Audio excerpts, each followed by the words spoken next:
रूसी सदर Vladimir Putin का कहना है कि यूक्रेन में कार्रवाई रूस मुखालिफ जारहाना अमल के खिलाफ एक पेशगी इकदाम था।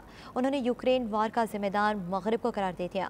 पुतिन ने कहा कि नेटो क्रीमिया और रूस नवाज इलाकों पर कब्जा करना चाहता था, इसलिए यूक्रेन पर हमला नागुज़ीर था। मज़ीद तफसीलात के लिए देखते हैं मॉस्को से शाहिद घुमन की एक ख़ुसूसी रिपोर्ट।